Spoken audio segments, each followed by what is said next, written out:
on se tourne du côté d'un commandant, mesdames, messieurs, Edouard Michel Casséus, commandant au SPVM. Comment ça va, commandant? Ça va très bien, merci. On s'est pas déjà rencontré, monsieur Casséus? Je pense que oui, il y a des événements, on a dû se rencontrer qui, je ne m'appelle pas c'est quand exactement, mais je pense que oui. Mais commandant, c'est quelque chose. Commandant, c'est après combien d'années au SPVM, monsieur Casséus? Écoutez, je suis dans ma 27e année de service au SPVM. Oh, mais vous ne paraissez pas si vieux. Ah ben, écoutez, je pense que mes années d'ancienneté trahissent mon âge. Ben oui, ben oui. Mais c'est quand même, on pourrait dire, une belle expérience. Et malgré tout, vous avez, j'ai lu dans le journal les expériences difficiles que vous avez pu faire et dire qu'il y a eu d'autres avant vous. Entre autres, c'est Anglade, n'est-ce pas, qui a été le premier. Et Oui, Edouard Anglade. vous avez eu le commandant Jean-Ernest aussi au poste de Saint-Michel. Mhm. Donc, des gens qui ont pavé la voie à la nouvelle génération que vous représentez quand même. Hein? Absolument. Et, Absolument. malgré Oui. tout, ça a été difficile. Écoutez, difficile, c'est un gros mot. Moi, ce que, par mon expérience personnelle, euh, je vois ça comme un peu de, comment je peux dire, de méconnaissance. Les gens n'étaient pas habitués à ce moment-là. Quand j'ai commencé en 1995, comme policier temporaire à ce moment-là, parce qu'il n'y avait pas beaucoup d'embauches, et puis on devait faire des contrats pendant l'été.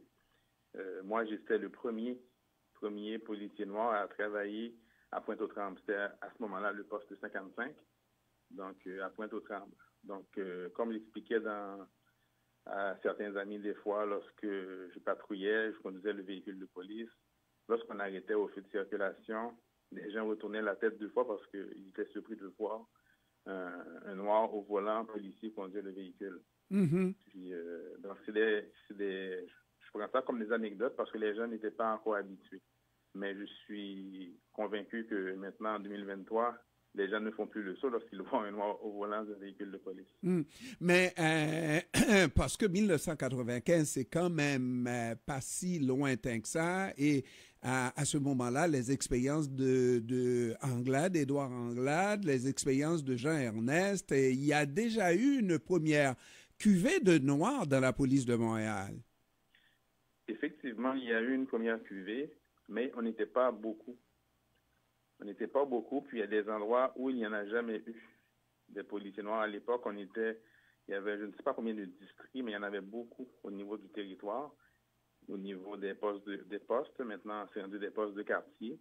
Donc, les Noirs, c'était pas fréquent dans la police. Mm. Donc, ça a pris des pionniers comme, vous l'avez bien dit, Édouard Anglade, Jean-Ernest Célestin, il y a eu Robert Milhomme aussi. Ce sont des gens qui ont eu à vivre des situations qu'ils ont décrites, comme Édouard a décrite dans son livre, qui étaient plus difficiles.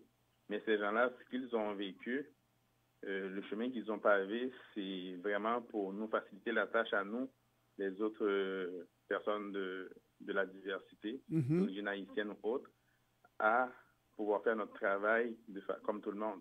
Ouais.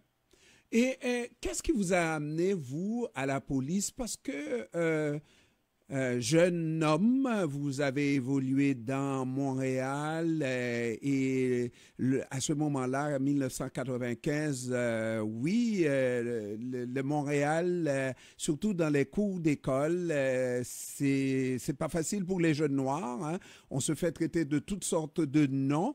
Et en plus, on a une certaine aversion parce qu'on se fait arrêter à tour de bras par la police, n'est-ce pas? Quand on est noir, on est jeune noir, c'est encore pire.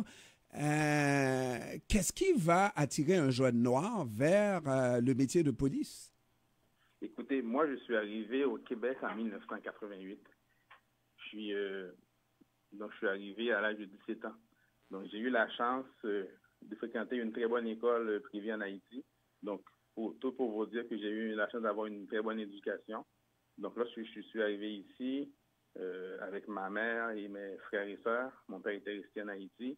Moi, j'ai je suis arrivé, j'ai habité à Montréal-Nord. Je me rappelle dans un sous-sol avec ma sœur et avec toute la famille, dans un petit 4,5. Ensuite, j'allais à l'école secondaire Henri Bourassa, qui n'était pas loin. Puis, la chance que j'ai eue d'avoir cette bonne base d'éducation en Haïti, c'est que ça m'a permis de comprendre que l'éducation, c'est la priorité. Si je veux un travail, donc il faut aller à l'école, il faut persister dans l'école. À l'école Henri Bourassa, j'étais témoin justement de ce que vous dites, des situations de conflit. À l'époque, il y avait comment je pourrais dire, des affrontements entre skinheads, des noirs, tout ça, puis il y avait des gangs de rue aussi qui étaient là. Mais moi, la chance que j'ai eue d'avoir une bonne base, c'est de me tenir en main de ça et de rester concentré sur ce que j'avais à accomplir, c'est avoir une bonne éducation. Et Edouard Casséus, vous n'auriez jamais été policier si vous continuez à grandir en Haïti. Vous auriez été médecin, ingénieur et je ne sais quoi. Je connais même des parents de policiers haïtiens qui ont eu maille à partir avec leurs enfants pour avoir osé choisir de devenir policier.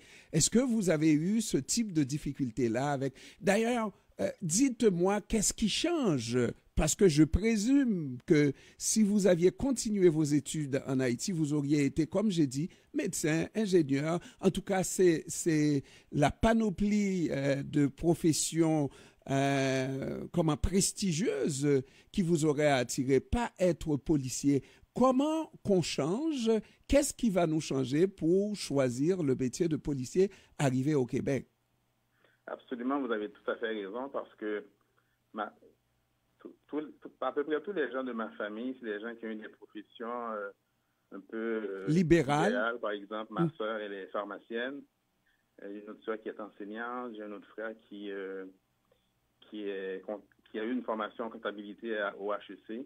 Mais moi, ce que je recherchais par-dessus tout, c'était vraiment travailler sur le terrain. Mais auparavant, avant de me réaliser que c'est ça que j'avais besoin, j'avais été en génie civil au Cégep Atlantique. Donc, j'ai fait un DEC de 3 ans en génie civil au Cégep Atlantique. Ensuite, j'ai commencé mon baccalauréat pour devenir ingénieur à l'École de technologie supérieure. Et c'est à ce moment-là, quand j'ai commencé des stages en génie civil, je me suis rendu compte que c'était un travail de bureau. Et moi, ce que je recherchais, c'était vraiment être dehors. Génie civil, je l'avais choisi pour être sur des chantiers de construction et tout. Mais je me suis rendu compte que lorsque tu commences, donc c'est vraiment des tâches un peu routinières que tu as comme junior. Donc, c'est pour ça que j'ai décidé d'appliquer parce que j'ai vu l'annonce dans un journal local que le STVM recherchait des policiers de la diversité. À ce moment-là, j'ai dit, bon, je vais appliquer. Je continuais ma formation universitaire en parallèle. Et puis, lorsque j'ai eu la confirmation que j'étais admis dans le programme, c'est là que j'ai arrêté mes études universitaires. Et vous avez vu des situations. Et la police de Montréal reconnaît que le racisme systémique existe en son sein. Donc, vous avez dû voir des situations de racisme, pas pour vous personnellement, ça c'est autre chose, mais par rapport à de jeunes citoyens qui vont se faire arrêter inutilement, uniquement parce qu'ils sont noirs. Comment on réagit à ça? Écoutez, personnellement, je n'ai pas été témoin de ces situations-là, mais par contre, je sais qu'elles existent.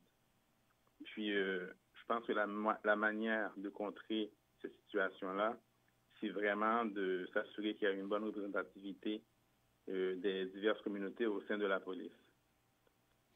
Et parce que il faut arrêter notre entrevue, mais j'espère qu'on va se rencontrer parce qu'il y a tellement d'autres questions. Mais la dernière, il faut que je vous la pose. Quand vous regardez ce qui se passe aux États-Unis, dernière bavure de policiers noirs qui vont maltraiter, malmener un noir jusqu'à le tuer. Comment vous réagissez à tout ça? Est-ce que c'est l'effet de toge, le fait de porter une arme qui nous donne tellement de pouvoir dans la police qu'on qu'on va se comporter comme ça? Et puis, autre chose, comment on peut être raciste lorsqu'on est noir par rapport à quelqu'un qui nous ressemble? Est-ce que vous vous posez ce type de questions-là? Écoutez, lorsque j'ai vu ces images-là, puis celle de George Floyd aussi, ce sont des images qui sont extrêmement troublantes. Mais ce que je peux comprendre de ça, c'est là qu'on voit la différence. Une grande différence entre la formation policière qui est exigée pour être policier au Québec et aux États-Unis. Pour être policier au Québec, on exige 3 ans de cégep. Ensuite, de 3 ans de cégep, tu dois aller à l'École nationale de police. Avant d'entrer à l'École nationale de police, il y a un examen psychométrique qui est fait pour s'assurer que la personne rencontre les critères pour être admis dans le programme. Et une fois la personne a terminé sa formation, son stage veut dire d'environ 3 mois à l'École nationale de police. Ensuite, il applique dans un corps de police. Et à ce moment-là, l'endroit où je travaille, la section sécurité et probité organisationnelle, fait des enquêtes de sécurité sur cette personne-là, à savoir est-ce que cette personne rencontre les critères, les valeurs du SPVM, qu'est-ce qui est requis pour être policier. Et je peux vous dire qu'il y a plusieurs situations, on refuse des candidats parce que justement, ils ne rencontrent pas ces critères-là.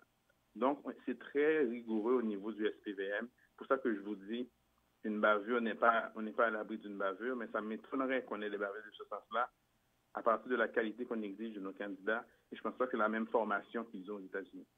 Dernière, mais vraiment la dernière, parce que nous, vous et moi, va falloir que vous veniez en studio, qu'on passe du temps, hein, n'est-ce pas, à se parler, parce que vous avez du bagou. Moi, j'ai des questions. Dites-moi, est-ce que vous auriez recommencé s'il était possible d'avoir une carrière, pour avoir une carrière au SPVM? Est-ce que vous l'auriez refait? Absolument, absolument. J'ai eu la chance, partout où j'ai travaillé, d'avoir du plaisir avec tous les gens que j'ai rencontrés. Donc, je suis dans ma 26e année et j'ai toujours du plaisir à faire ce que je fais.